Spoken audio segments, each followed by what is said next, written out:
Mr. Carter, if you can hear me, you need to wake up now. Emily Carter froze when she saw Annie standing beside the bed.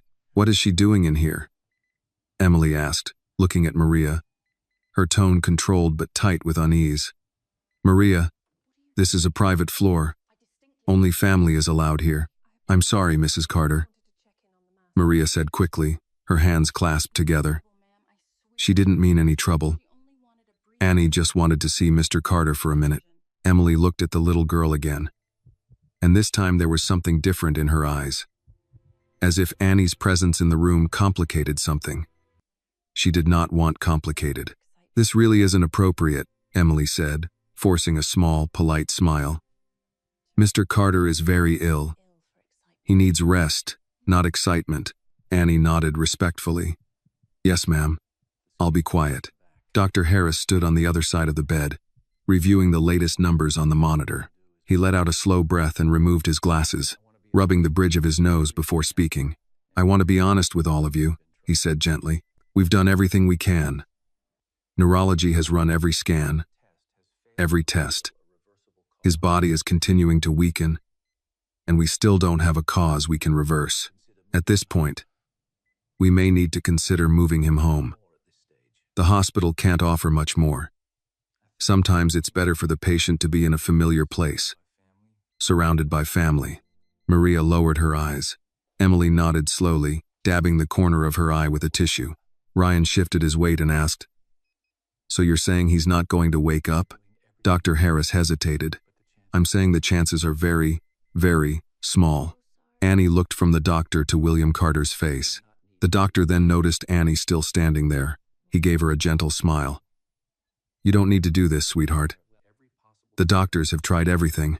Talking to him won't change the medical situation, so you don't have to worry yourself. Annie looked at him seriously and shook her head a little. Yes, I do, she said. Annie carefully leaned down until her mouth was close to William's ear. Her voice dropped to a whisper. Mr. Carter, it's Annie, Maria's daughter. You ate my mom's cookies, remember? You said thank you. Annie swallowed, then whispered again, her voice trembling but determined. Mr. Carter, you need to wake up now, she said. I know what they're doing to you. I saw them. Your wife and your son. They meet a nurse in the back hallway. They give her money and change your medicine. Every day they put different medicine in your IV so the doctors can't fix you. They want you to get worse. They want you to die so they can take everything. Behind her, Maria froze. Emily's hand tightened around the tissue she was holding. Annie kept whispering, not looking at anyone else. I recorded them, she said, on my mom's old phone. I heard them say if you die, no one will know. They said it will look like you were just sick. Mr. Carter, you can't die. You have to wake up so we can tell the truth together.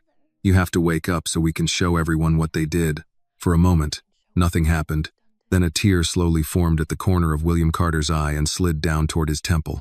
Annie saw it first. Mr. Carter, she whispered. His lips moved, just slightly. A faint, trembling motion, like someone trying to speak through deep water. Dr. Harris frowned and stepped closer. Hold on. Did you see that? William's mouth moved again. A dry, broken sound escaped his throat. Annie, Maria gasped softly. The nurse near the monitor stared, eyes wide, but Emily reacted first. Oh my God, she said quickly, stepping forward. Is that normal? Is that just a reflex? She looked sharply at the nurse just for a fraction of a second, but the look was clear, a signal, a warning. The nurse immediately nodded and spoke up, a little too quickly. Yes, that can happen. Sometimes patients in comas have reflex responses to familiar voices. It doesn't necessarily mean consciousness. Emily let out a breath, as if relieved. You see, she said gently, looking at Maria and then at Annie. Sweetheart, sometimes the body just reacts. It doesn't mean he's really awake. But Annie didn't move. She didn't step back. She looked at Dr. Harris instead. No, Annie said quietly but firmly. He heard me. He's trying to wake up. Dr. Harris looked from Annie to William, then back to the monitor. The heart rate had changed slightly. Not dramatically, but enough that he noticed. enough that it didn't fit perfectly with what he had been expecting. He leaned in and shined a small penlight into William's eyes. The pupils reacted slightly, but they reacted. The doctor's brow slowly furrowed. "That's not a typical reflex," he murmured. Emily's head turned toward him quickly. "Doctor, you said there was no response." "I said there was no consistent response," Dr. Harris replied slowly, still watching William's face. "This could be the beginning of neurological return. I can't be sure yet." Annie leaned close to William again, her voice very soft, very sure. "You see?" she whispered into his ear. "I told you. You can do it. You have to wake up. We still have work to do. We have to tell everyone the truth. We have to show them who hurt you. But you have to wake up first. You have to help me." Another tear slipped from the corner of William's eye. His lips trembled again. "Annie," he breathed, barely a sound, more air than voice. This time, Dr. Harris did not say it was a reflex. Dr. Harris had seen small improvements before in his career, tiny finger movements, changes in breathing.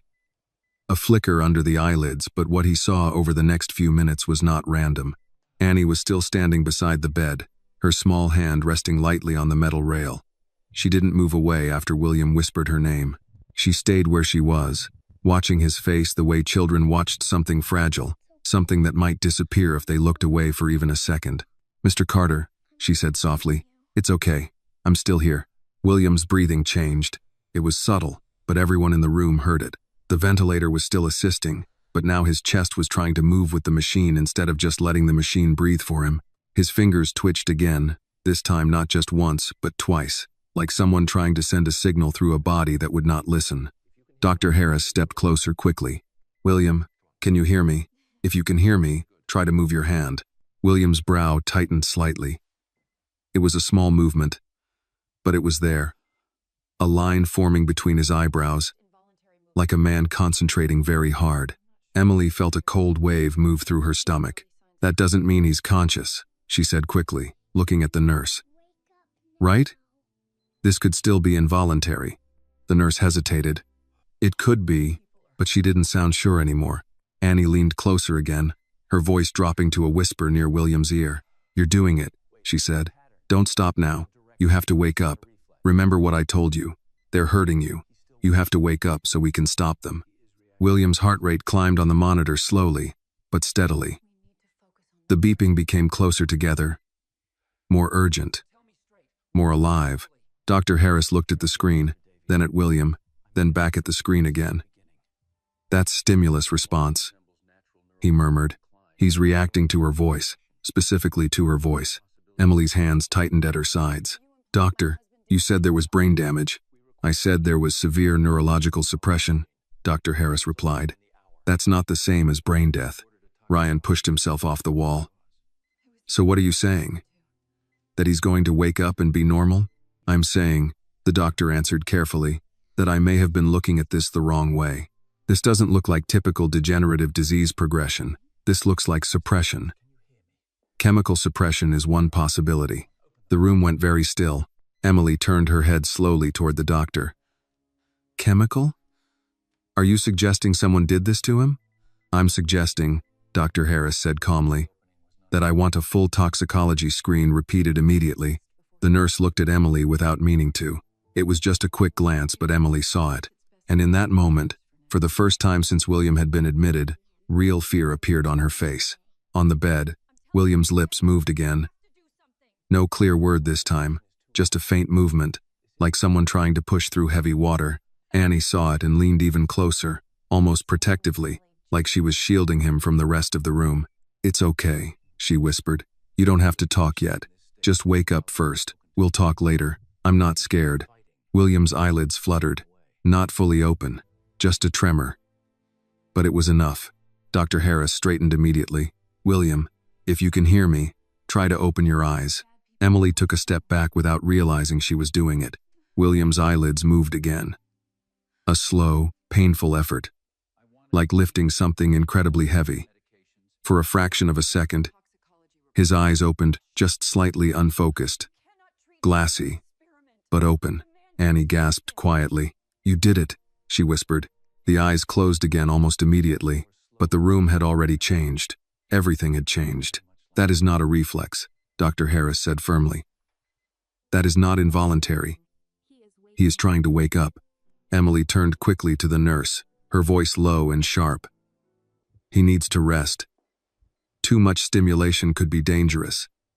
"You said that before." The nurse nodded quickly. "Yes, too much stress can be harmful for patients in critical condition. We should limit visitors." Annie looked up at them. "I'm not stressing him, I'm helping him." No one answered her. Dr. Harris checked William's pulse manually now, his fingers pressed against the wrist, counting, thinking. "This doesn't make sense with his previous labs," he said quietly.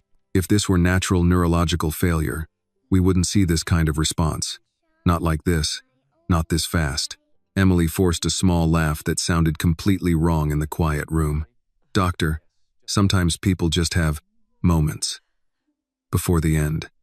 "Doctor?" Harris looked at her, really looked at her this time. "In my experience," he said slowly, "people who are dying don't usually get stronger when someone talks to them. They fade. He's not fading right now. He's fighting."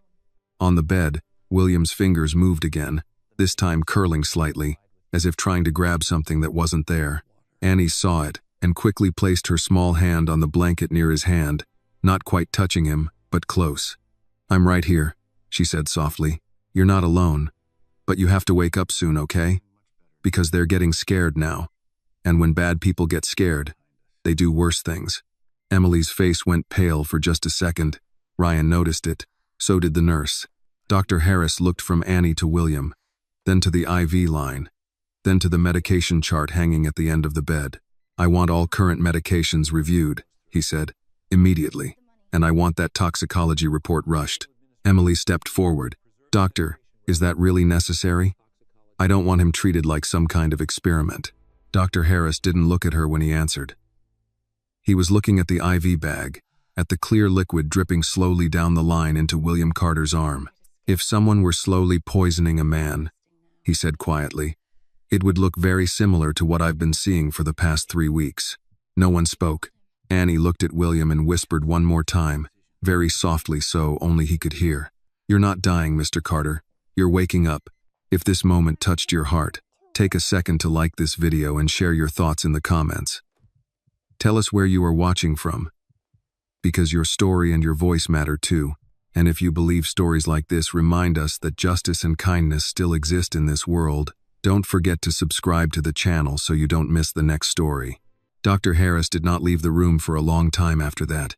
He stood beside the monitor, arms folded, watching numbers change that had not changed in days. William Carter's heart rate was still weak, still irregular, but it was no longer drifting downward. It was reacting, responding, fighting. Across the room, Emily Carter stood very still, her mind moving much faster than her body. She had spent 3 weeks preparing for a death. Paperwork had already been drafted. Transfers planned. Conversations held behind closed doors. She had been patient, careful, precise. But now the man in the bed was not dying the way he was supposed to. "Doctor," she said gently, breaking the silence. "If he's reacting this way, shouldn't he be sedated, so his body doesn't go into shock?" Dr. Harris didn't look at her. He was still looking at William. "No. If he's regaining consciousness, sedation would only push him back down again." The nurse shifted slightly beside the IV stand. "But he's been on neurological suppression medication for weeks," she said carefully. "If we stop suddenly, it could be dangerous." Dr. Harris turned his head slowly. "I don't remember prescribing neurological suppression at this level." The room went quiet again. Ryan spoke up quickly. "He was in pain earlier, right? You said his brain activity was unstable. Maybe another doctor ordered it." Dr. Harris walked to the end of the bed and picked up the medication chart. He flipped through the pages once, then again more slowly. "These dosages," he murmured, "these are high, higher than I would normally authorize for long-term use." Emily crossed her arms lightly. "Doctor, with all respect, you said yourself his condition was severe. We trusted the hospital to do what was necessary." Dr. Harris didn't answer immediately. He kept reading, his expression growing more serious with each page. On the bed, William tried to move again. Inside his body, everything felt heavy, like he was buried under wet concrete. He could hear voices, but they sounded far away, like people talking at the end of a long tunnel. He tried to open his eyes again, but the effort burned through his head like fire. Then he heard her voice. "I'm still here," Annie whispered. The words cut through the darkness like a thin line of light. He tried to move toward that voice, tried to follow it. His fingers twitched again, then curled slightly, as if trying to hold on to something. Annie saw it immediately. "He's trying to move again," she said. Dr. Harris looked up. "William, if you can hear me, try to squeeze your hand." William tried. Inside, it felt like trying to lift a mountain. His arm would not respond. His chest felt tight. His mouth tasted like metal and dust. But he focused on the small voice beside him. "Annie." He pushed everything he had left into his hand. The fingers moved, just a little, but they moved. The nurse inhaled sharply. Ryan went completely still. Emily's face lost color for just a second before she controlled it again.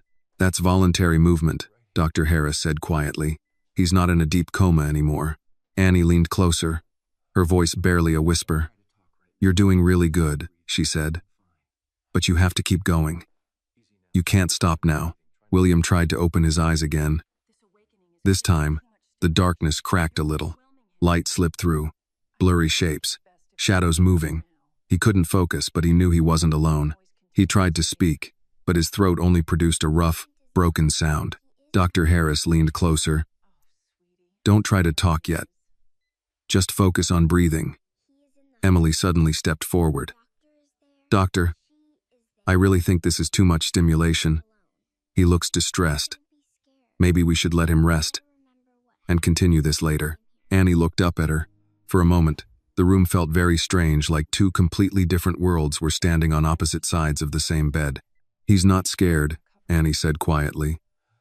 "He's trying to come back." Emily's smile tightened. "Sweetheart, you don't understand medical situations like this." Annie didn't argue. She just looked back at William and spoke softly again. "Mr. Carter, listen to me. You're in the hospital. You were very sick, but you're getting better now. The doctor is here. I'm here. You're not alone." William heard every word, and then he remembered. Fragments at first, a glass of water, a pill he didn't recognize, feeling tired, then weaker, then not being able to move, voices in rooms, Emily's voice, Ryan's voice, words like transfer, shares, signature, timeline, and a nurse, always a nurse. His heart rate jumped suddenly on the monitor. Dr. Harris looked up sharply. "Easy, William." Slow breathing. Annie leaned closer. "It's okay. You don't have to be scared. We know what they did. I told the doctor we need to check your medicine." Emily's head snapped toward her. "What did you say?" Annie looked at her calmly. "I said we need to check the medicine." The nurse spoke quickly, stepping forward. "All his medications are standard for his condition." Dr. Harris looked at her. "Then you won't mind if we verify everything with toxicology?" The nurse didn't answer. On the bed, William finally managed to open his eyes a little wider. Everything was blurry, but he could see shapes now. A small shape beside him. Dark hair. Small hands. A yellow cardigan. Annie. His lips moved again, painfully slow. "What? Dr. Harris immediately poured a small amount of water onto a sponge and wet William's lips. "Just a little. You're doing fine. Don't try to talk too much." Emily took a step back. Ryan walked toward the window and stared out at the city, his jaw tight. Annie smiled a little when she saw William's eyes open. "See? I told you. You're not dying." William looked at her, his vision still blurry, but he could see enough to know she was real. He wanted to say thank you. He wanted to ask what she meant about the medicine. He wanted to ask how long he had been like this, but his body would not let him say any of those things yet. So he did the only thing he could do. Very slowly, with enormous effort, he moved his hand across the sheet just a few inches until his fingers touched the edge of Annie's sleeve. He couldn't hold on. He didn't have the strength, but he touched her sleeve, and Annie understood. "I know," she whispered. "I know. I'm not going anywhere. William Carter did not sleep that night. His eyes were closed most of the time, but he was no longer trapped in that deep, silent darkness. Now he floated somewhere in between sleep and waking, between weakness and will, between a body that would not obey and a mind that was beginning to understand something was very, very wrong. He could hear the machines, he could hear footsteps, he could hear voices in the hallway, and sometimes he could hear Annie. She had refused to leave until the nurse said visiting hours were over. Even then, she stood beside the bed, looking at him like she was trying to memorize his face so he wouldn't disappear again. "You have to keep fighting," she whispered when the room was quiet and the adults were busy talking near the door. "I told my mom we can't give up yet. You're the only one who can tell the truth." William tried to open his eyes again. This time he managed a little longer. The world came in pieces: light, shadow, shapes, colors. He saw the outline of a chair, the metal rail of the bed, and a very small figure sitting very straight, hands folded, like she was guarding something important. Guarding him. Across the room, Emily spoke in a low voice to the nurse. They thought no one could hear them over the machines. "You said the dosage was enough," Emily whispered. "It was," the nurse replied. "But if he's building resistance, or if something changed in his metabolism—" "I don't want theories," Emily said quietly, her voice tightening. "I want this handled. We can't do anything drastic now," the nurse said, not with the doctor watching the chart. Emily glanced toward the bed, toward William, then toward Annie. "That girl shouldn't be in here," she said. "Every time she talks, he reacts." The nurse followed her gaze. Annie was sitting very still, watching William like a night guard who took her job very seriously.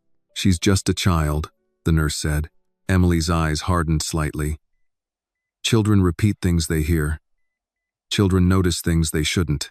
On the bed, William heard every word. Inside his chest, something cold and heavy settled into place. Not fear, not yet. Something closer to confirmation. Annie had told the truth. He tried to move his hand again. It took everything he had. But this time his fingers moved more than before, sliding slightly across the sheet. Annie saw it immediately and leaned forward. "You moved again," she whispered, smiling a little. "That means you're getting stronger."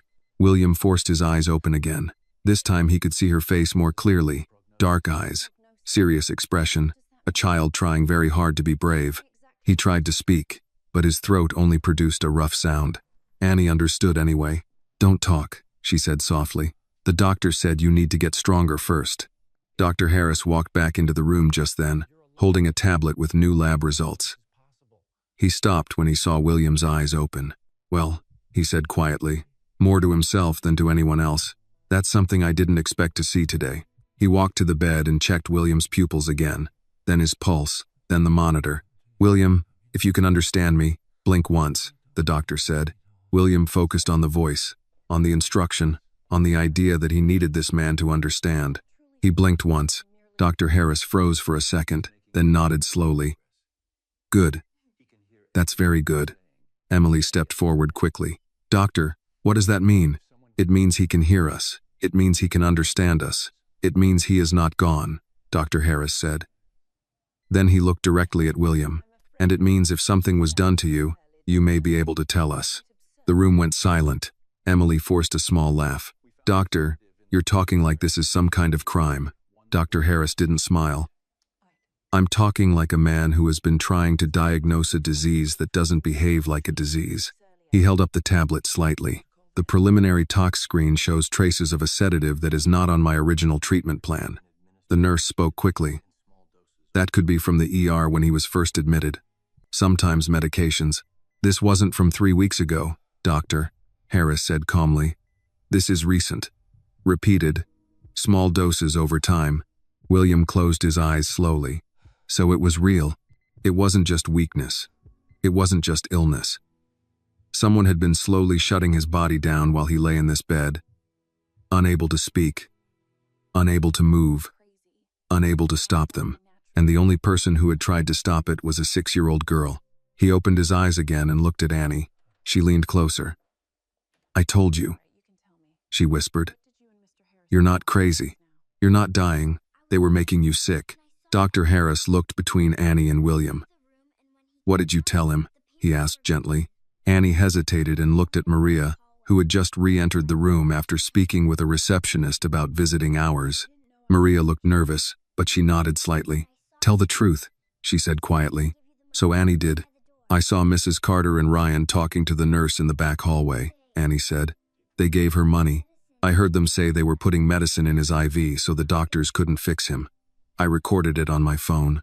No one spoke for a few seconds. Dr. Harris looked at the nurse very slowly. The nurse's face had gone pale. Emily stepped forward immediately. "This is ridiculous. She's a child. She doesn't understand what she's saying." "She probably misunderstood a conversation." Annie shook her head. "I didn't misunderstand. I recorded it." William gathered every bit of strength he had left and moved his hand again, slowly, painfully, across the sheet toward Annie. This time, when his fingers reached her sleeve, they didn't just brush it. They held on, weakly, barely, but he was holding on, and everyone in the room saw it. Dr. Harris looked at that small hand holding the fabric of Annie's sleeve, then at William's eyes, then at Emily Carter, and in a very quiet voice, he said, "I think we need to talk about what's really been happening in this room." Dr. Harris did not raise his voice, but the authority in the room shifted the moment he spoke. "I think we need to talk about what's really been happening in this room." Emily Carter's expression did not collapse. She was too controlled for that. But something in her eyes changed, something sharp, something calculating, like a person quickly rearranging plans inside her head. "I don't know what you're implying, doctor," she said calmly, "but if you're suggesting that I would harm my own husband based on the story of a 6-year-old child, I think that's extremely inappropriate." Dr. Harris did not respond immediately. He looked at the IV line again, then at the medication chart, then at the nurse. "How long have you been assigned to Mr. Carter?" he asked her. The nurse swallowed. 2 weeks. "And during those 2 weeks, who authorized medication changes?" he asked. The nurse hesitated. The chart was updated, according to patient response. "By which doctor?" Dr. Harris asked. The nurse did not answer right away. Across the room, William was still holding Annie's sleeve with weak fingers, as if letting go would mean sinking back into the dark again. His eyes were open now, not fully clear, but aware. Watching, listening, Emily stepped in smoothly. "Doctor, this is turning into an interrogation. If there's a problem with hospital procedure, you should take it up with administration, not in front of my husband while he's in this condition." Dr. Harris looked at her. "Your husband is in this condition because something doesn't add up, Mrs. Carter. And I don't ignore things that don't add up." Ryan pushed himself away from the window. "What exactly are you accusing us of?" he asked, his tone sharper now. "I'm not accusing anyone yet," Dr. Harris said. "I'm saying the medication levels in Mr. Carter's system do not match the treatment plan I approved. I'm saying his symptoms match prolonged chemical sedation. And I'm saying he is showing signs of improvement now that we've reduced certain medications this morning." The room went quiet again. Annie looked from the doctor to William, then back to the doctor. "So that means he was getting worse because of the medicine?" she asked. Dr. Harris looked at her for a long moment before answering. "That's what I'm starting to believe." Maria felt her knees go weak and sat down in the chair near the wall. She had spent her life staying out of trouble, staying invisible, staying quiet in other people's houses. But now trouble had found her anyway, and it was standing in the middle of a private hospital room, wearing expensive clothes and speaking in calm voices. On the bed, William tried to speak again. His voice was still rough, broken, like something that had not been used in a long time. "Phone," he whispered. Dr. Harris leaned closer. "You want a phone?" William blinked once. Ryan immediately spoke. "He's not in any condition to be making calls." William's eyes moved slowly toward Ryan, and for the first time there was something clear in them. Not confusion, not weakness, recognition, and something else. Anger. Dr. Harris noticed it too. "I think we should give him what he's asking for," the doctor said. Emily stepped forward. "Doctor, he can barely speak. This could wait." William forced his fingers to tighten slightly on Annie's sleeve. It was a tiny movement, but it was deliberate. Annie looked at Dr. Harris. "He doesn't want to wait," she said quietly. Dr. Harris held William's gaze for a moment, then nodded. "I'll arrange for a supervised call," he said. "But first, I want that toxicology report finalized, and I want pharmacy to review every medication that's been administered in the last 3 weeks." The nurse spoke quickly. "Doctor, That could take time. Then start now, Dr. Harris said. Emily turned toward the nurse, and again there was that look, that silent, sharp look that said more than words. William saw that look, and in that moment, everything inside his mind lined up. The sudden illness, the weakness, the way Emily had insisted on handling his medication schedule at home before he was admitted, the way Ryan had suddenly started coming to the office more often, asking questions about voting shares and emergency succession clauses. He had built a financial empire from nothing. He had survived negotiations that destroyed other men. He had seen partners betray each other for less than what his company was worth. He knew what betrayal looked like. He just had never expected to see it standing at the foot of his own hospital bed. He turned his eyes slowly toward Annie again. She was still there, still standing beside him like a small guard who refused to abandon her post. He moved his lips again, trying to form the words. "Thank you." The sound barely came out, but Annie understood. Her eyes filled with tears, but she smiled. "You're welcome," she whispered. "But you're not done yet. You still have to get better, and then we have to win." Across the room, Ryan let out a short breath. "This is insane," he muttered.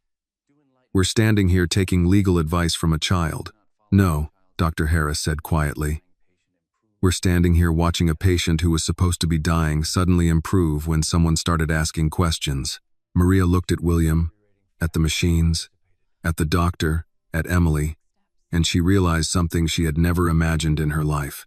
Power did not always look like money. Sometimes it looked like a man who couldn't move but refused to die. Sometimes it looked like a little girl who refused to be quiet. William's grip on Annie's sleeve loosened slightly as exhaustion began to pull him back toward sleep, but this time it was different. This time it did not feel like falling into a hole. This time it felt like resting before a fight. Just before his eyes closed, he looked at Annie one more time. She understood that look too. "Don't worry," she whispered. "I'm still here, and I'm not scared of them." William Carter closed his eyes, but this time, everyone in the room knew something had changed. He was no longer a dying man. He was a man who had just learned who his enemies were. William Carter slept for nearly 3 hours after that. Not the heavy, drowning sleep he had been trapped in for weeks, but a different kind of sleep, the kind where the mind is still working somewhere beneath the surface, sorting memories, replaying voices, putting pieces together. When he woke again, the room was dim. The evening lights of the city glowed through the tall windows, turning the glass into a wall of gold and blue. The machine still hummed, still blinked, still counted every heartbeat like a metronome measuring how much time a man had left to change his life. Annie was still there. She had fallen asleep in the chair beside his bed, curled up with her knees pulled close, her head resting against the side of the mattress. One of her small hands was still on the blanket near his arm, like she had been holding her place there even in her sleep. William watched her for a long time without moving. He could move a little more now. Not much. His fingers worked if he concentrated. His eyes could focus for short periods. His throat still burned when he tried to speak, but at least now sound came out when he tried. But what scared him wasn't the weakness. It was the memory. He remembered the glass of water Emily had brought him the night before he collapsed. He remembered the way she had insisted he take the new medication the private specialist had recommended. He remembered feeling tired the next day, then weaker the day after that, then forgetting meetings, then not being able to stand without help. And through all of it, Emily had been calm, patient, attentive, too attentive. His eyes moved slowly across the room. Dr. Harris was speaking quietly with another doctor near the door. Maria was sitting on the far side of the room, her hands folded tightly in her lap, like she was sitting in a church instead of a hospital. The nurse from earlier was gone. A different nurse stood by the station outside the glass wall. Emily and Ryan were not in the room. William felt a small wave of relief when he realized that. He tried to move his hand again. It took a long time, but eventually his fingers reached the edge of the blanket near Annie's hand. He tapped the blanket lightly. Once. No response. He tapped again, weaker this time. Annie's eyes opened immediately. For a second she looked confused.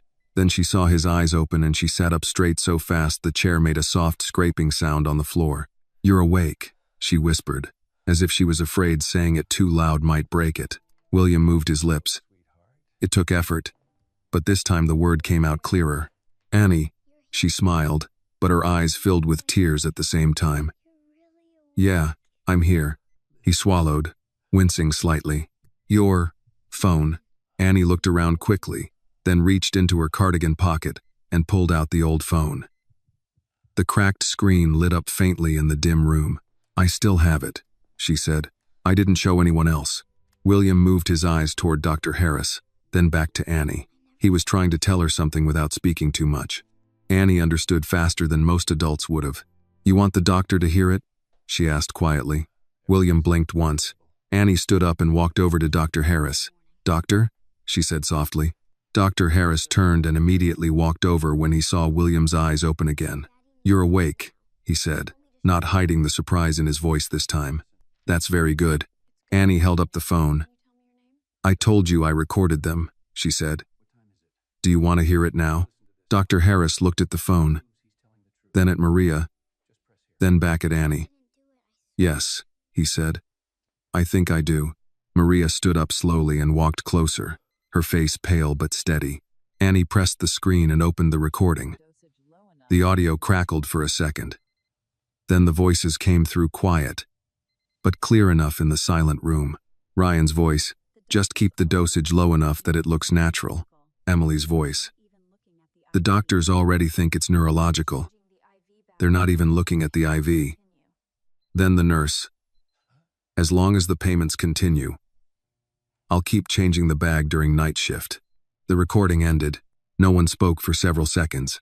Dr. Harris took a very slow breath, then another. When he looked at William again, his expression had changed completely. He was no longer just a doctor looking at a difficult case. He was a man who had just heard evidence. I'm going to call hospital administration and security, he said quietly. And I'm going to order a full toxicology confirmation and preserve all medication records for legal review. Maria looked frightened. Are we in trouble? She asked. Dr. Harris shook his head. No. If this recording is real, you may have just saved this man's life. On the bed, William closed his eyes briefly, then opened them again and looked at Annie. Brave girl, he whispered.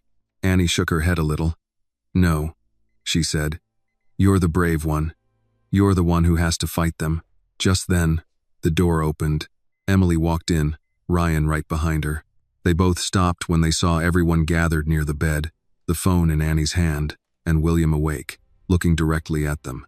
For the first time since this all began, Emily Carter looked like a woman who had lost control of the story. William held her gaze. He could not sit up. He could not stand. He could barely speak, but his eyes were clear now, and they were no longer the eyes of a dying man. They were the eyes of a man who knew exactly who had tried to kill him, and who had just decided he was not going to die quietly. When Emily and Ryan walked into the room and saw William awake, the air changed so suddenly it felt like pressure dropping before a storm. Emily recovered first. She had always been quick at adapting when situations changed. That was one of the reasons William had once admired her. She did not panic. She did not raise her voice. She smiled and walked toward the bed as if nothing unusual had happened. William, she said softly, stepping close to him, you're awake. Oh my God, you had us so worried. William did not answer. He simply looked at her, really looked at her. For years, he had trusted this woman to stand beside him in rooms full of powerful men. He had trusted her signature on documents, her voice in private meetings, her presence in his home. He had believed that whatever else she was ambitious, cold, distant, she was still on his side. Now he looked at her and saw a stranger. Emily reached for his hand, but before she could touch him, William slowly moved his fingers away. The movement was weak, but it was clear. He did not want her to touch him. Emily's hand stopped in midair for a fraction of a second before she slowly lowered it, still smiling, but her eyes had changed. Ryan stepped forward. Hey, William, he said, trying to sound casual. You gave everyone a scare. William shifted his gaze to Ryan. He remembered teaching him how to read financial statements, remembered giving him a job when his last business failed, remembered paying off one of his gambling debts without telling Emily because he didn't want to embarrass her son. Ryan could not hold his gaze for long. He looked away first. Dr. Harris stepped between them slightly, not aggressively, but enough to change the balance in the room. Mr. Carter needs rest, the doctor said calmly. He's just regained consciousness. We'll need to limit stress and keep conversations short. Emily nodded immediately. Of course, his health is the most important thing.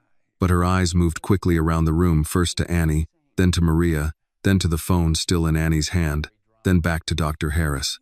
"What's going on?" she asked lightly. "Why does everyone look so serious?" Dr. Harris held her gaze.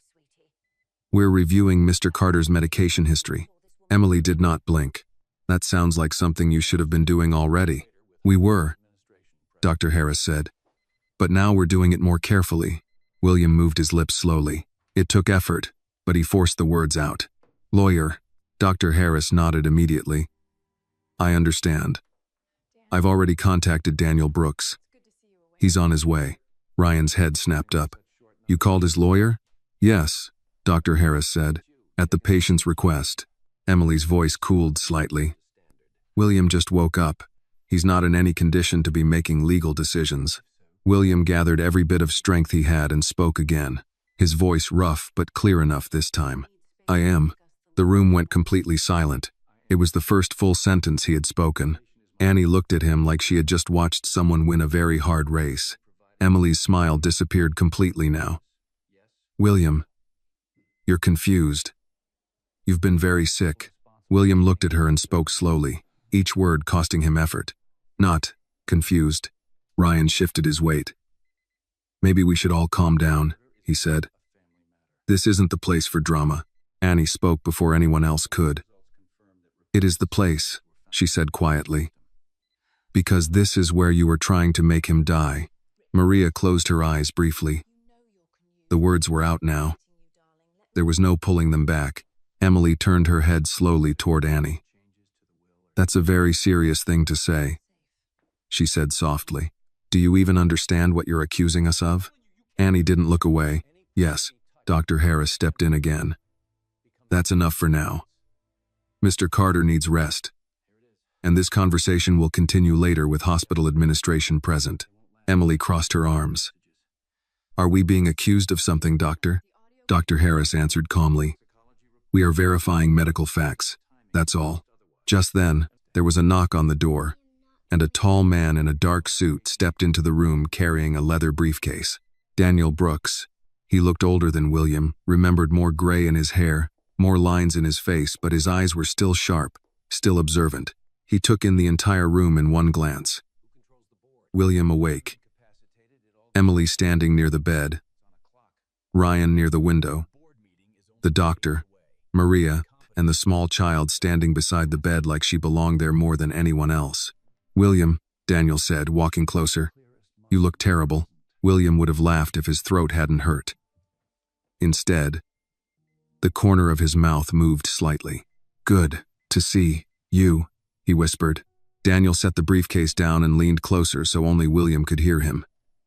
"Dr. Harris told me enough to get me here fast," he said quietly. "Do you understand what's happening?" William blinked once. "Yes." "Do you want me to start making calls?" Daniel asked. William moved his eyes toward Emily and Ryan, then back to Daniel. "Yes." Daniel nodded once. That was all he needed. He straightened and looked at Emily and Ryan with polite professionalism. "I think it would be best if we gave Mr. Carter some space while we discuss his legal and medical situation," he said. Emily looked at him coldly. "I'm his wife." Daniel nodded. "And I'm his lawyer. And right now, he's my client before he's anything else in this room." No one spoke for a moment. Annie reached up and gently placed her small hand on the edge of the bed near William's arm again. "I told you," she whispered to him. "We're going to win." Daniel Brooks did not waste time. He pulled a chair close to the bed and opened his briefcase, taking out a yellow legal pad, a pen, and his phone. He had been William Carter's attorney for 12 years. He had seen hostile takeovers, divorce negotiations, government investigations, and boardroom betrayals. But he had never seen a case where his client had to nearly die to find out who was trying to destroy him. He leaned closer so William wouldn't have to strain his voice. "William, I need yes or no answers for now," Daniel said quietly.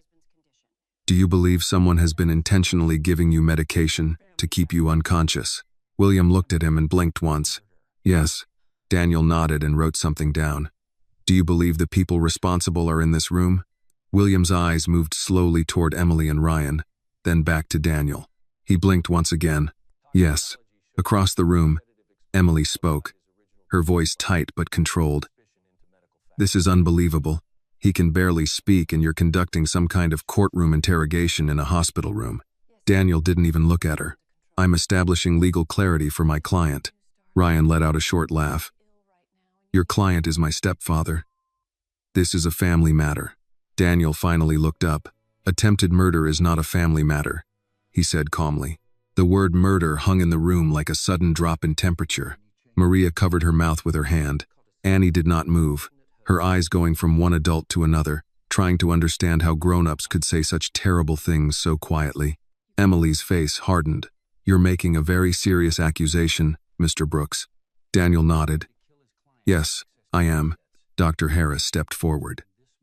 And from a medical standpoint, I can confirm that Mr. Carter's toxicology report shows repeated exposure to sedatives that were not part of my original treatment plan. The nurse who had been standing outside earlier was no longer there. A different nurse stood at the station now, and hospital security could be seen quietly speaking with someone down the hall. Emily noticed that too. She turned back toward William and changed her tone completely, softer now, almost pleading. William, she said, stepping closer to the bed again, you're confused. You've been very sick. People are putting ideas in your head. You know I would never hurt you. William looked at her for a long time. Then, slowly, painfully, he lifted his hand just a few inches and let it fall weakly back onto the bed. It was not a big movement, but it was enough to show that he was not confused. He was choosing not to take her hand. Daniel leaned closer again. William, I need to know about your will, he said quietly. Has anything been changed recently? Any new signatures? Any amendments? Any emergency transfer of authority? William swallowed, then forced the words out slowly. Documents. At home. Safe. Daniel nodded immediately and wrote that down. Good. We'll secure the house and the office tonight. Ryan's head snapped up. You're not going anywhere near that house without my mother's permission. Daniel looked at him calmly. Actually, I am. Because the house belongs to William Carter. Not you. Ryan took a step forward. You think you can just walk in and take over everything? Daniel met his gaze without raising his voice. I don't think anything. I follow the law. And the law says if someone attempted to murder my client to gain access to his assets, then everything you touch from this moment forward becomes evidence. Ryan stopped walking. Emily spoke again, more sharply now. This is harassment. Dr. Harris shook his head slightly. No, Mrs. Carter. This is what happens when medical evidence and legal evidence start pointing in the same direction. On the bed, William felt exhaustion pulling at him again, but he forced himself to stay awake. He looked at Annie and moved his fingers slightly, as if calling her closer. She stepped closer immediately. I'm here, she said. He tried to speak again. Phone. Annie. Daniel understood. He wants the phone again. Annie handed it to Daniel this time. Daniel played the recording once more, this time louder, letting every word fill the room. Ryan's voice. Just keep the dosage low enough that it looks natural. Emily's voice. The doctors already think it's neurological. They're not even looking at the IV. Then the nurse. As long as the payments continue, I'll keep changing the bag during night shift. When the recording ended, no one spoke. Emily's face had gone completely pale now, but she still tried one last time. This proves nothing, she said. Those voices could be anyone. That recording could be edited. This is a child with a broken phone. This is not evidence. Daniel closed the phone slowly and looked at her. You're right, he said calmly. By itself, it's not enough. He paused, but combined with unauthorized medication in his blood, altered dosage records, a nurse who suddenly changed shifts today, and a patient who wakes up the moment someone tells him he's being poisoned, it becomes a very different conversation. Annie looked at William again. We're doing it, she whispered. We're really doing it. William looked at her, and even though his face was still weak, something had returned to his eyes now. Control. He had built his entire life on control, on understanding risk, on knowing who to trust and who not to trust. He had trusted the wrong people, but the right person, a little girl with a cracked phone and a brave voice, had walked into his hospital room and told him the truth when he was too weak to find it himself. He moved his lips again, and this time the words were clearer than before. Annie, stay. She nodded immediately. I'm not going anywhere. Daniel closed his briefcase and stood up. This is going to become a legal matter very quickly, he said, which means from this moment on, no one changes his medication, no one enters this room alone, and every conversation is documented. Dr. Harris nodded. Agreed. Emily looked around the room and realized something she had not expected when she walked in that morning. She was no longer in control, and for the first time since this all began, William Carter was. When Emily and Ryan finally left the room that night, they did not argue anymore. They did not shout, did not threaten, did not defend themselves again. They simply walked out in silence, and that silence was more frightening than any argument, because silence meant they were thinking. And dangerous people were always most dangerous when they were thinking. Inside the room, the atmosphere changed the moment they were gone. Everyone breathed a little easier, but no one relaxed completely. Not Dr. Harris, not Daniel, not Maria, and not Annie. William lay still, exhausted from speaking more in 1 hour than he had in weeks. But his mind was fully awake now, moving quickly, calculating, remembering. Daniel pulled his chair closer again. William, we don't have much time, he said quietly. If they were willing to do this once, they may try something else. We need to secure everything, your company, your house, your accounts. But I need information. William nodded slightly. Can you confirm? Daniel continued. Your voting shares are still in your name. William swallowed, then whispered slowly. Yes. But temporary. Transfer. If incapacitated. Daniel's expression hardened. To Emily? William blinked once. Yes. Daniel exhaled slowly. Then we're on a clock. Maria looked confused. What does that mean? She asked. Daniel turned slightly, so she could understand. It means if William had died while legally incapacitated, control of his company would temporarily transfer to Emily. If that transfer stayed in place long enough, it could become permanent depending on how the board voted. Maria's face went pale. So if he died, they would own everything. Daniel finished. Annie looked at William. That's why they didn't want you to wake up, she said quietly.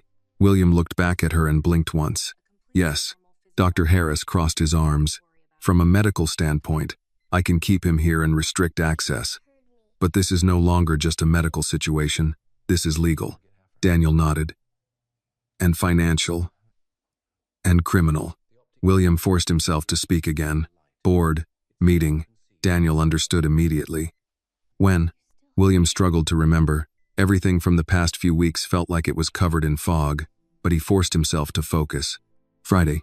Daniel checked his watch automatically even though he already knew the day. That's in 3 days, he said quietly. If they convince the board you're not mentally competent, they can vote to keep control. Maria looked from one man to the other. But he is competent, she said. He's talking. He understands everything. Daniel gave a small, sad smile. In the world William lives in, understanding isn't enough. You have to prove it. On paper. In front of witnesses. In front of people who care more about money than truth. Annie frowned. That's not fair. Daniel looked at her. No, he said. It isn't. On the bed, William slowly moved his hand again, searching for Annie's sleeve like he had done before. When his fingers touched the fabric, he held on weakly. Annie looked down at his hand, then at him. You want me to stay? She asked. He blinked once. Daniel watched that small interaction and shook his head slightly in disbelief. You know, he said quietly, I've been in rooms with senators, CEOs, and investment bankers, and right now, the only person in this room who seems completely sure of what to do is a 6-year-old girl. Annie thought about that seriously for a moment. Then she said, We tell the truth, and we don't let them lie. Daniel nodded slowly. That's actually a very good legal strategy. Dr. Harris checked William's monitor again. He needs rest, the doctor said. Real rest. His body is still very weak. If we push him too hard, we could lose the progress we've made. Daniel stood up. Then we work while he rests, he said. I'm going to the house tonight to secure documents and computers. I'll also file a temporary legal protection order so no one can move assets or make medical decisions without a second opinion. Ryan's voice suddenly came from the doorway. You're not going anywhere near that house. Everyone turned. Ryan was standing just outside the door. His expression completely different now. No more pretending. No more polite stepson. His face was tight with anger. You think you can just walk in and take everything? Ryan said. You think one recording from a kid and a sick man opening his eyes changes anything? Daniel walked toward the door slowly, very calm. It changes everything, he said. Because he didn't die. Ryan laughed once, but there was no humor in it. He's still weak. He can't run a company from a hospital bed. From the bed, William spoke again, his voice rough but filled with something new. Watch me. Ryan looked at him, and for the first time, he looked uncertain. Just for a second, but everyone saw it. Daniel opened the door and stood face to face with Ryan. You should get a lawyer, Daniel said quietly. A very good one. Ryan didn't move. This isn't over, he said. Daniel nodded. No, he agreed. It's just getting started. Ryan looked past him, into the room. At William lying in the bed. At Annie standing beside him. At Maria sitting quietly. At Dr. Harris reviewing the chart. Then he turned and walked away down the hallway without another word. When the door closed again, the room felt very quiet. William looked at Annie and whispered, "Not scared." Annie shook her head. "Me neither," she said. Then she leaned closer and whispered so only he could hear, "Because bad people get scared when the truth wakes up." William Carter closed his eyes again, but this time he wasn't slipping into darkness. He was gathering strength, because in 3 days, he would have to stand if not on his feet, then with his voice and take back everything that had almost been stolen from him while he lay there unable to move. And he was no longer fighting alone. The next morning, the hospital room no longer felt like a place where a man was waiting to die. It felt like a command center.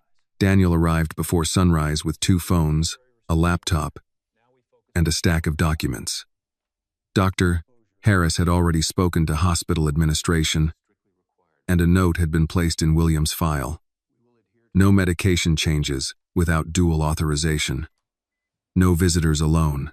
All night shift activity recorded. Someone had even assigned a different nurse, an older man named Carl, who spoke very little but checked every IV line twice and wrote everything down.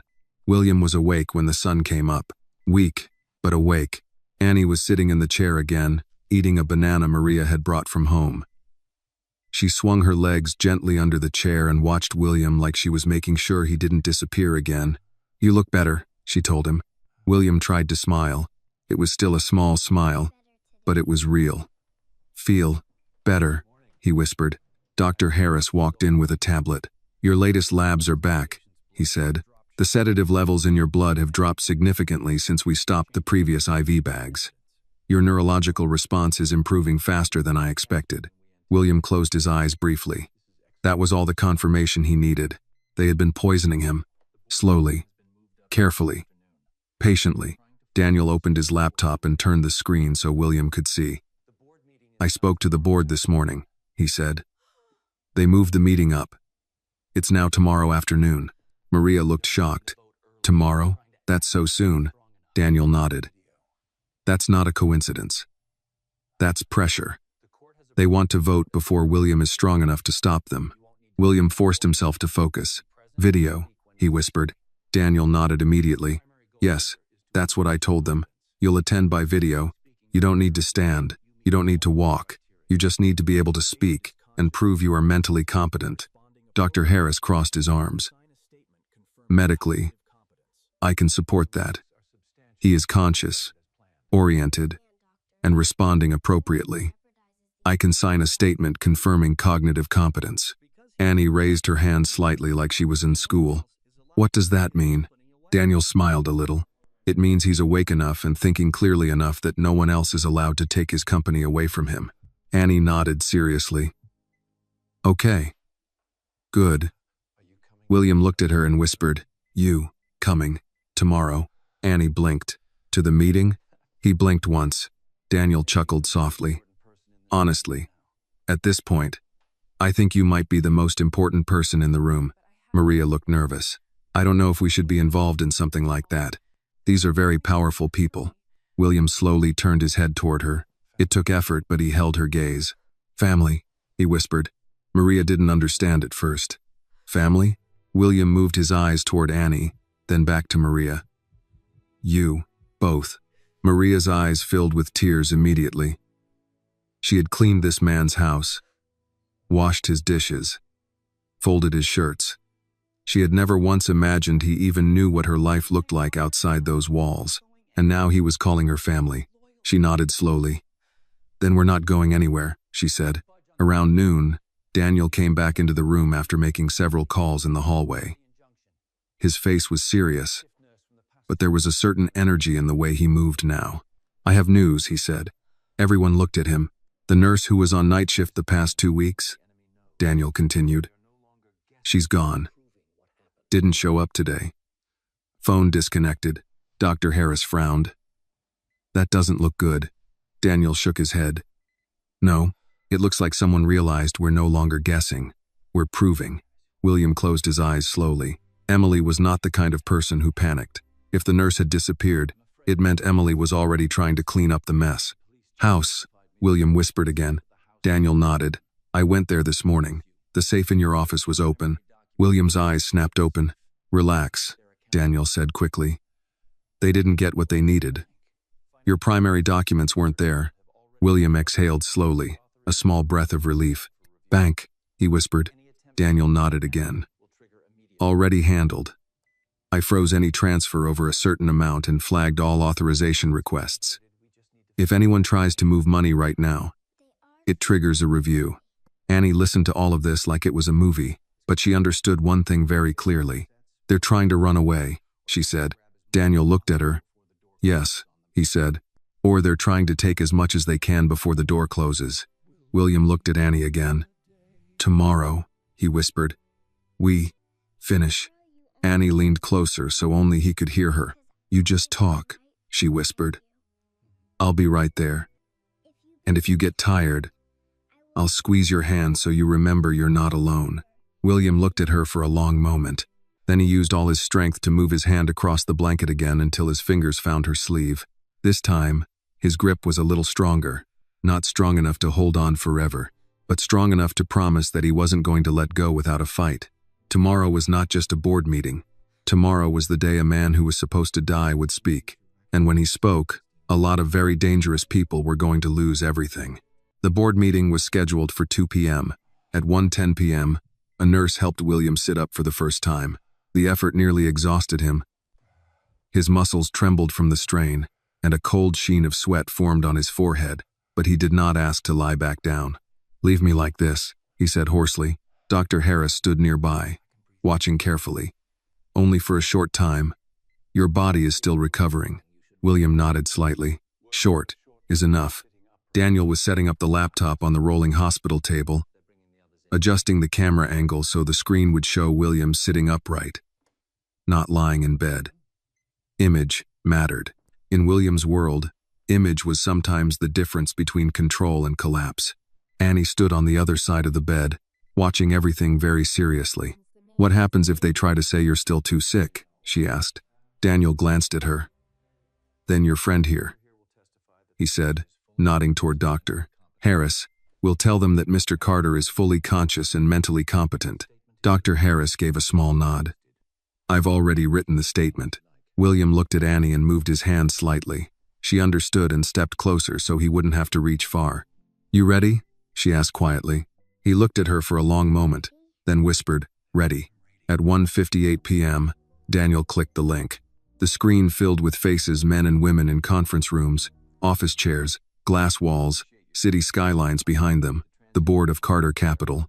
William had sat at the head of that boardroom table for 15 years. He knew every face on that screen. He knew which ones were loyal, which ones were cowards, and which ones would follow whoever they believed was going to win. For a moment, no one spoke. Then one of the board members, an older man named Whitman, leaned forward toward the camera. William, he said slowly, we were told you were incapacitated. William took a slow breath. His voice was still rough, but it was steady. I was, he said. I'm not anymore. Another board member spoke. We were also told your condition was degenerative, that you might not recover. William looked straight into the camera. You were told a lot of things.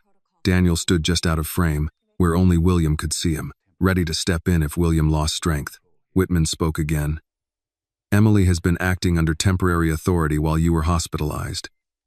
The board scheduled this meeting to discuss long-term leadership stability. William almost smiled at the words leadership stability. In business language, that meant they were preparing to replace him. I know why you scheduled this meeting, William said. So let's not pretend this is about stability. This is about control. On the screen, a few faces shifted uncomfortably. William continued, speaking slowly but clearly. 3 weeks ago, I got sick. Very sick. I lost the ability to walk, then to speak, then to move. Doctors couldn't explain it. He paused to catch his breath. Annie quietly reached over and touched his sleeve, just for a second, reminding him she was there. He continued, Yesterday I woke up, he said, and we found sedatives in my blood that were never prescribed as part of my treatment plan. Now the screen went very still. Whitman frowned. Are you saying? I'm saying, William interrupted. Someone has been slowly poisoning me. The word landed heavily in every room connected to that call. Daniel stepped slightly into frame. For the record, he said, we have toxicology reports confirming repeated exposure to unauthorized sedatives. And we have an audio recording that suggests deliberate tampering with Mr. Carter's 4 medication. A woman on the board spoke sharply. This is a very serious accusation. Daniel nodded. Yes, it is. William looked directly into the camera again. I built this company from nothing. Every person on this call knows that. And every person on this call knows I would never step away from this company willingly. He paused again, breathing slowly, gathering strength. I was removed, he said. I was removed by people who thought if I couldn't speak, I couldn't fight back. On the screen, someone asked quietly, Do you know who did it? William did not look away from the camera when he answered. Yes, he said. There was a knock on the hospital room door at that exact moment. Dr. Harris turned, and a hospital security officer stepped inside and walked quietly to Daniel, handing him a folder. Daniel opened it, read the first page quickly, then looked at William and gave a small nod. Then he turned the laptop slightly so the microphone would catch his voice clearly. I believe this meeting just became a legal matter, Daniel said. Hospital security has located and detained the nurse responsible for administering the unauthorized medication. She has provided a statement. On the screen, several board members leaned forward at once. Whitman spoke. A statement saying what? Daniel looked directly at the camera. A statement saying she was paid to change Mr. Carter's 4th medication every night. Daniel said. Paid by Emily Carter and Ryan Carter. In the hospital room, Annie tightened her hand slightly on William's sleeve. On the screen, everything exploded into noise, people talking at once. Questions, disbelief, anger. William didn't say anything for a few seconds. He just watched them. Then he leaned slightly closer to the camera and spoke in a voice that was still weak, but carried something stronger than volume. Authority. This meeting is over, William Carter said. I'm not stepping down. I'm not transferring control. And when I'm out of this hospital, anyone who helped them will answer to me personally. He reached forward with a shaking hand and ended the call himself. The screen went black. The room was silent for a moment. Annie looked at him and smiled. I think you won, she said. William looked at her, exhausted, relieved, and for the first time in a very long time, something close to peaceful. No, he whispered. We won. After the call ended, the room stayed quiet for a long time. Not the heavy, fearful silence from before, but a different kind, the silence that comes after a storm has passed, but before anyone is quite sure what the world looks like now. William leaned back against the pillows, exhausted. The effort of sitting up, speaking, and holding himself together through the board meeting had taken nearly everything he had left. His hands were shaking slightly, and his breathing was shallow, but his eyes were clear. Daniel closed the laptop slowly. That, he said, was one of the most important meetings of your life. William closed his eyes for a moment. Over? He whispered. Daniel nodded. The vote won't happen now, not after that. No board in the world is going to transfer control away from a CEO who was just almost murdered for his shares. Dr. Harris stepped forward and gently checked William's pulse again. "You need to rest now," the doctor said. "What you just did would be exhausting for a healthy man. For someone who's been fighting sedation for 3 weeks, it's almost unbelievable." William opened his eyes again and looked at Annie. She was still standing beside the bed, exactly where she had been since the call started, like she had been holding the entire room together just by refusing to leave. "You did it," she said quietly. William looked at her for a long moment. "You did," he replied. Before Annie could answer, the door opened again. This time it wasn't Emily or Ryan. It was 2 hospital security officers and a woman in a dark suit carrying a folder and a badge. "Mr. Carter?" the woman said. "My name is Laura Mitchell. I'm with the district attorney's office. We need to ask you a few questions, if you're able." Daniel nodded. "You can ask. He may not be able to answer everything yet." Laura stepped closer to the bed, her voice calm and professional. "Mr. Carter, we've taken a statement from the nurse who administered your medication. She confirmed she was paid to alter your IV sedatives over a period of approximately 3 weeks." William's jaw tightened slightly. Laura continued. "She also stated that the payments came from an account controlled by Mrs. Emily Carter, and that Ryan Carter was present during several of the exchanges." Maria covered her mouth again, even though she already knew the truth. Hearing it spoken out loud by someone with a badge made it feel heavier, more real. Laura looked at William gently.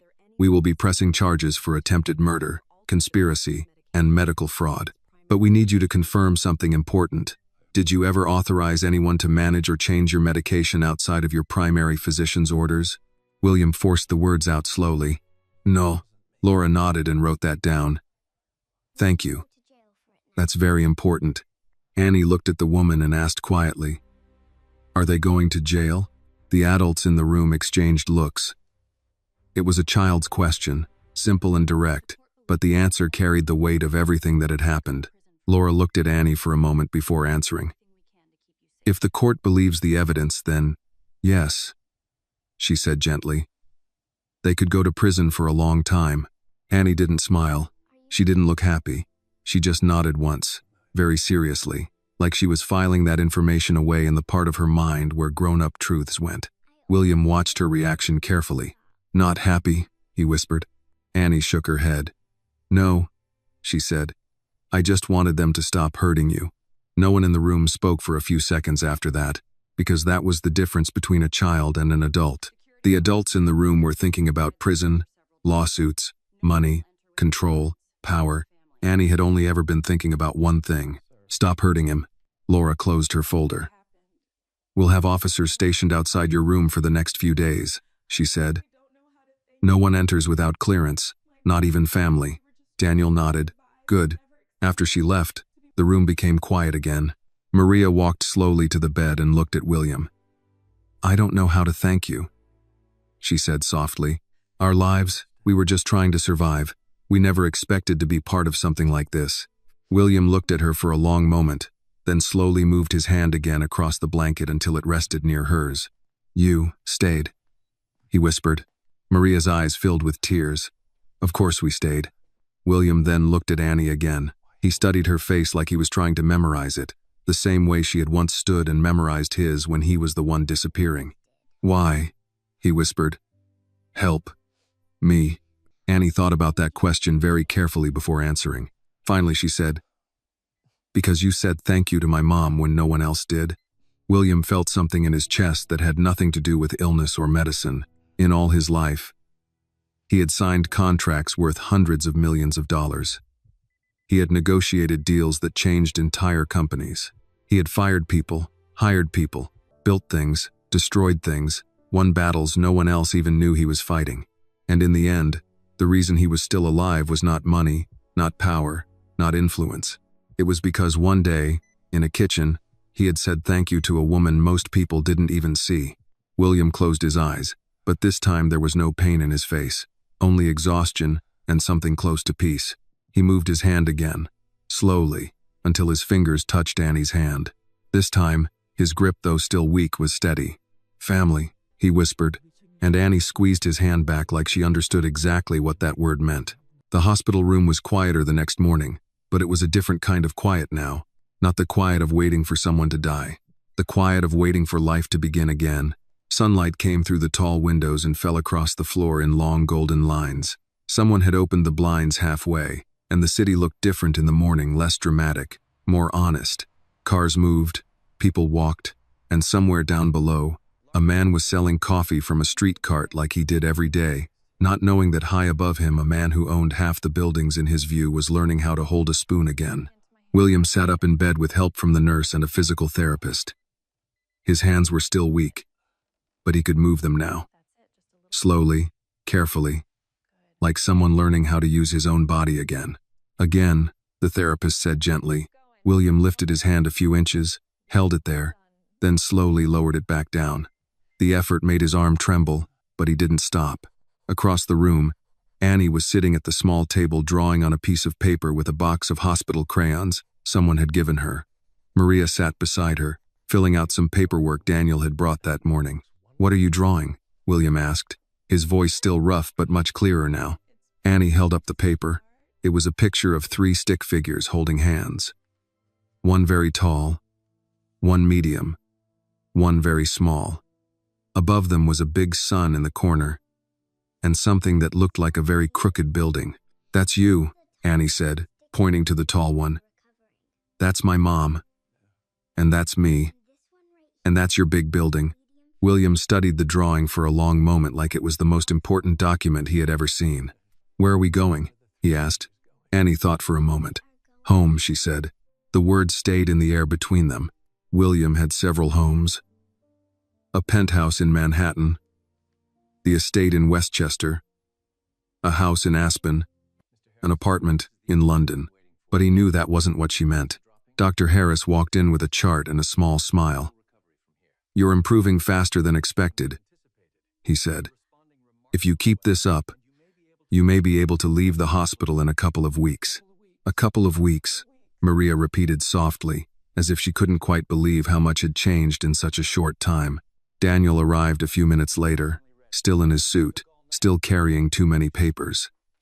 He looked like a man who had not slept much, but he also looked satisfied. "I have updates," he said. William looked at him. "Tell me." Daniel set the papers down. Emily and Ryan were formally charged this morning. Attempted murder, conspiracy, fraud, and financial manipulation. Their accounts have been frozen. The board voted unanimously to return full control to you, effective immediately. Maria let out a slow breath and sat down in the chair like her legs had suddenly stopped working. "It's over?" she asked. Daniel shook his head slightly. "The court case will take time, but the company is his. Again." They lost. William leaned back slightly, absorbing that. He had spent his whole life fighting for control, protecting control, building control, and he had almost lost it all because he trusted the wrong people. He looked at Annie. She was still holding the drawing. "Come here," he said softly. She walked over and stood beside the bed. He looked at the picture again. "You drew us holding hands," he said. Annie nodded. "Because that's what we did." William frowned slightly. When you were sleeping," Annie said. "I held your sleeve so you wouldn't be alone, and you held my sleeve so you wouldn't be scared. That's like holding hands." William felt his throat tighten, and this time it had nothing to do with the illness. Daniel looked down at the drawing, then at William. "You know," he said quietly, "I've watched men spend their entire lives trying to figure out who they can trust. Most of them never really know." William nodded slowly. "I know now." He looked at Maria. "How long have you worked for me?" he asked. Maria looked surprised by the question. "Almost 2 years," she said. "Why?" William thought for a moment before answering. "In 2 years, you never lied to me. You never tried to take anything from me. You just worked, took care of your daughter, went home, came back the next day, and did it again." Maria didn't know what to say to that. William looked at Annie again. "And you," he said, "you walked into a room full of people who were richer and more powerful than anyone you knew, and you told the truth anyway." Annie shrugged a little. "It was the right thing," she said, like it was the most obvious thing in the world. William nodded slowly. "Yes," he said. "It was." He looked out the window at the city for a long time before speaking again. "I spent my whole life building an empire," he said quietly. "I thought being powerful meant no one could hurt you. I thought money made you safe. He paused, then shook his head slightly. But money didn't save me, he said. Power didn't save me. A little girl with a broken phone saved me. Annie looked at him. And my mom, she added. William smiled. And your mom, he agreed. He was quiet for a long moment. Then he looked at Daniel. I want to change something, he said. Daniel immediately reached for his pen. What do you want to change? William looked at Annie and Maria, then back at Daniel. My will, he said. My foundation, my houses, my time, all of it. Daniel watched him carefully. That's a big decision. William nodded. Almost dying changes your schedule. Annie didn't understand everything they were talking about, but she understood one thing very clearly. He wasn't going to be alone anymore, and neither were they. William Carter left the hospital on a quiet morning 3 weeks later. There were no reporters, no cameras, no public statement. Daniel had arranged everything that way. After what had happened, William did not want his first steps back into the world to be a performance. He had performed enough in his life in boardrooms, in negotiations, in interviews where people asked him how it felt to be a self-made billionaire, as if success were a story and not 1,000 small sacrifices no one ever saw. This time he wanted something different. He walked slowly, still weaker than he liked, one hand lightly gripping a cane the physical therapist insisted he use. Maria walked on one side of him, not touching him but close enough that he would not fall without someone noticing. Annie walked on his other side, holding a small paper bag with his discharge papers like it was the most important job in the world. You ready? Annie asked as the elevator doors opened to the lobby. William looked down at her and smiled. Yeah, he said. His voice was stronger now. Not perfect, but his again. I think I am. Outside, a black car waited, but William did not get in immediately. He stood on the sidewalk for a moment and just looked at the city. People walked past without recognizing him. A man in a delivery uniform carried boxes into a building across the street. A woman argued with someone on her phone. A taxi honked. Somewhere, someone was laughing. Life, he realized, had continued very normally while he lay in a bed, unable to move, unable to speak, while people he trusted planned how to take everything he had built. He looked down at Annie. You know, he said, when I was your age, my dad used to fix cars in a small garage. I used to sit on a stool and hand him tools. I thought he was the strongest man in the world. Was he? Annie asked. William thought for a moment. Yeah, he said. Not because he could lift heavy things, because he never let bad days make him a bad man. Annie nodded like she understood that completely. They got into the car. Instead of giving the driver the address to the penthouse in Manhattan or the estate in Westchester, William gave a different address. Maria noticed immediately. That's not your house, she said. William shook his head. No, he said. It's yours. Maria frowned, thinking she had misunderstood. I don't understand. William looked at Annie, then back at Maria. I had Daniel buy the building last week, he said. The one where your apartment is. The landlord who kept raising the rent? He doesn't own it anymore. Maria stared at him, unable to speak. You won't be evicted, William continued. The rent will stay the same for everyone in the building. And the ground floor apartment is empty. It's bigger, better light. Annie should have a room with a window. Maria's eyes filled with tears so quickly she had to look down at her hands. Mr. Carter, we can't accept something like that. William shook his head. You already did something like that, he said quietly.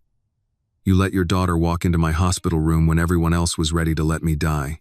Annie looked between them. Does this mean we're neighbors now? She asked. William laughed softly. Yeah, he said. Something like that. A few weeks later, when William returned to the Carter Capitol building for the first time, the entire executive floor went silent when he walked out of the elevator. People who had already started adjusting to a world without him suddenly found themselves standing in front of the man they had almost buried. Whitman was the first board member to walk toward him. You look thinner, Whitman said. William nodded. Almost dying will do that. Whitman hesitated, then said quietly, I'm sorry we believed you were gone. William looked at him calmly. Next time, don't believe anything until you hear it from me. Whitman nodded once. Understood? William walked into his office and stood there for a long time, looking at the desk, the windows, the city below. Everything was the same. But he wasn't. Daniel walked in a few minutes later. "The foundation paperwork is ready," he said. "Free clinics, legal aid funding, and a program specifically for domestic workers and their families. Scholarships, too." William nodded. "Good." Daniel watched him for a moment. "You're really changing everything, aren't you?" William looked out the window again. "I built my whole life making money," he said. "Now I want to build something that makes sure what happened to me doesn't happen to someone who doesn't have a lawyer, a doctor, and a little girl to save them." That evening, William went to the Bronx. Not in a suit. Not with security walking in front of him. Just William, Daniel, Maria, and Annie, carrying a small box of cookies Maria had made in a brand new kitchen that still smelled like fresh paint. They sat in the new apartment on the second floor, eating cookies and drinking milk like it was the most normal thing in the world. Annie sat on the floor drawing again. "What are you drawing now?" William asked. Annie held up the picture. This time it wasn't stick figures.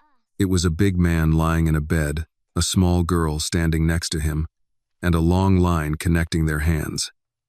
Above them she had written, in careful, uneven letters, "Sometimes the person who saves your life is not the strongest one in the room. It's the one who refuses to leave." William looked at the drawing for a long time without speaking. Then he folded the paper carefully and put it in his pocket like it was something valuable. Because it was. Years later, when people asked William Carter what the most important moment of his life had been, they expected him to talk about his first $1 million, or the day his company went public, or the biggest deal he ever closed. But he never talked about those things. He always told them about a hospital room, when he couldn't move, couldn't speak, and everyone was waiting for him to die. And a 6-year-old girl leaned down and whispered in his ear, telling him it was time to wake up. And he did. Not because he was the strongest man in the room, but because, for the first time in his life, he wasn't fighting for money. He was fighting for people, and that made all the difference. This story teaches us that kindness is never a small thing, and respect is never wasted. William Carter was a powerful man with money, influence, and control, yet none of those things saved his life when he was lying in a hospital bed, unable to speak or move. The person who saved him was not a doctor, not a lawyer, and not someone powerful. It was a little girl who simply refused to ignore what was wrong. The lesson is simple but powerful. In a world where many people stay silent because they are afraid, the ones who change everything are often the ones who tell the truth, stand by the weak, and refuse to walk away. Real strength is not about power or money, but about loyalty, courage, and the choice to do what is right even when it is difficult. And sometimes, the people who save our lives are the ones we once thought we were helping. This video is a work of fiction created with the assistance of artificial intelligence. All characters, events, and situations are not real and do not represent any actual people or true stories. The content is intended for storytelling and emotional illustration only.